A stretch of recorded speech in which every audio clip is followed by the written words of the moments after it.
السلام علیکم ورحمۃ اللہ وبرکاتہ۔ کیسے ہیں آپ سب دوست؟ امید ہے کہ آپ سب خیریت سے ہوں گے۔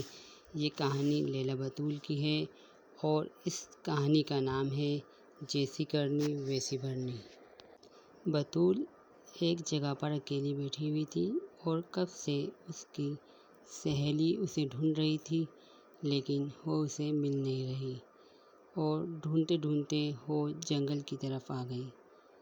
تو جب جنگل کی طرف آ گئی تو بطول کیسی ہو تم؟ میں کب سے تمہیں ڈھونڈ رہی ہوں اور تمہارا کچھ پتہ ہی نہیں، کہاں گھومتی رہتی ہو؟ تمہیں پتہ ہے جب تم میری نظروں سے دور ہو جاتی ہو تو مجھے کتنی فکر ہوتی ہے، میں کیا کروں؟ لوگ مجھے لفٹ ہی نہیں کرواتے، آپ بڑی ہیں مجھے بتائیں۔ اچھا تو تمہیں وائرل ہونا ہے تو ایک کام کرو، ڈونکی کے خلاف باتیں بناؤ۔ نہیں، مجھے بڑا کرنا ہے۔ اچھا تو گدڑ کے خلاف؟ نہیں، آپ میری بات سمجھ نہیں رہی۔ مجھے وائرل ہونا ہے، وائرل سمجھی؟ وائرل ہونا ہے۔ وائرل ہونا آسان بات نہیں بطول، اس کے لیے تمہیں بہت پاپڑ بیلنے پڑیں گے۔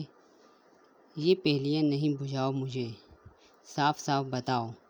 اچھا تو سنو، اگر تمہیں وائرل ہونا ہے تو تم اس جنگل کے بادشاہ کے خلاف اسکیم چلاؤ۔ بادشاہ کے خلاف؟ کیا کہہ رہی ہو؟ مرواؤ گی کیا؟ ڈر گئی نا؟ وائرل ہونا اتنا آسان نہیں بچی، تم گھر بیٹھ کر روٹیاں پکاؤ اور کھاؤ اور سب کو کھلاؤ۔ مجھے وائرل ہونا ہے، مجھے وائرل ہونا ہے، میں سب کروں گی جو آپ کہیں گی۔ اچھا تو وائرل ہونے کے لیے تمہیں بہت کچھ کرنا ہوگا۔ تو سنو، سب سے پہلے تم بادشاہ کے خلاف سرگوشی کرو۔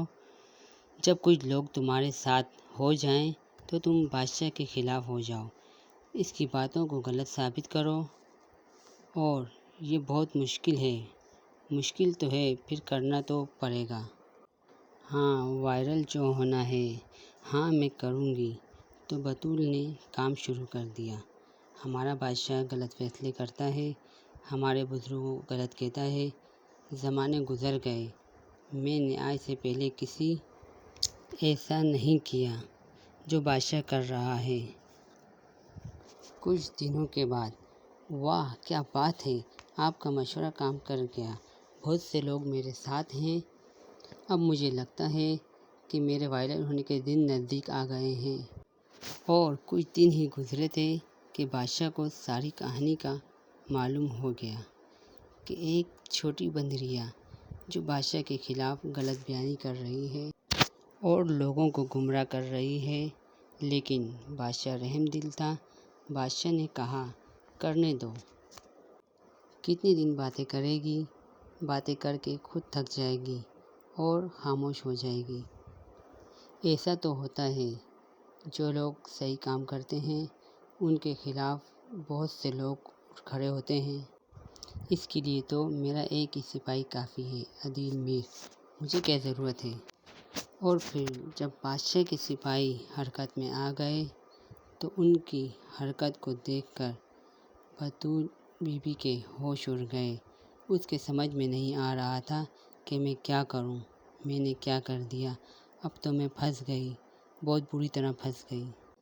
پھر کیا تھا، وہ جلدی اپنی دوست کو ڈھونڈنے کے لیے نکل گئی اور جب اپنی دوست سے ملی تو کہنے لگی تم نے تو مجھے بہت برا پھنسا دیا، اب میں کیا کروں؟ اب تم ہی مجھے اس مصیبت سے نکالو گی، مجھے مشورہ دو کہ میں اب کیا کروں۔ مشورہ تو ہے میرے پاس، لیکن تمہیں ہی وائرل ہونے کا اتنا شوق تھا، اب سنبھالو۔ میں نہیں سنبھال سکتی، پلیز تمہاری مہربانی ہوگی، مجھے کچھ مشورہ دو۔ اچھا تو سنو، لیکن یہ بہت مشکل ہے، تم نہیں کر پاؤ گی۔ نہیں میں کروں گی۔ اس کا ایک ہی حل ہے کہ تم جاؤ اور بادشاہ سلامت کے دربار میں جا کر ان سے معافی مانگ لو، وہ بہت رحم دل ہیں، وہ آپ کو معاف کر دیں گے۔ نہیں میں اس طرح نہیں کر سکتی، کیا کروں؟ میں کیا کروں، میں تو پھنس گئی، جتنے میرے فالوور ہیں وہ کیا سوچیں گے؟ کیا یہ سب کچھ میں نے وائرل ہونے کے لیے کیا؟ میری عزت تو مٹی میں مل جائے گی۔ اور کچھ اور بتاؤ مجھے۔ میرے پاس تو یہی مشورہ ہے، مان لو ابھی بھی وقت ہے۔ نہیں، میں ایسا نہیں کروں گی، ہرگز نہیں کروں گی، چاہے کچھ بھی ہو میں ایسا نہیں کر سکتی۔ تو پھر ہونا کیا تھا؟ بطول بی بی کی قسمت میں در بدر کی ٹھوکریں اور ذلت اور رسوائی لکھا تھا۔ بطول بی بی کیا کرتی؟ بیچاری پھنس کر رہ گئی، نہ یہاں کی نہ وہاں کی۔ پھر کیا تھا؟ بادشاہ سلامت کی واہ واہ ہونے لگی اور واہ واہ ہوتی رہے گی، لیکن بطول بی بی اپنی حرکتوں سے باز نہ آئی اور بہت جھوٹے ہتھ کنڈے اپنانے لگی اور بادشاہ سلامت اور ان کے سپاہیوں کے خلاف باتیں کرنے لگی اور رونے لگی۔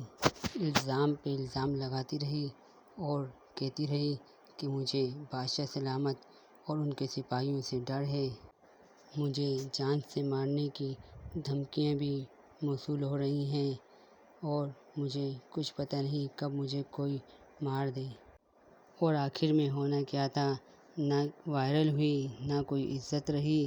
بس اب آگے کیا ہوگا یہ تو آنے والا کل ہی بتائے گا کہ کیا ہوگا اور کیا ہونے والا ہے۔ اب تک کے لیے یہی، اللہ حافظ۔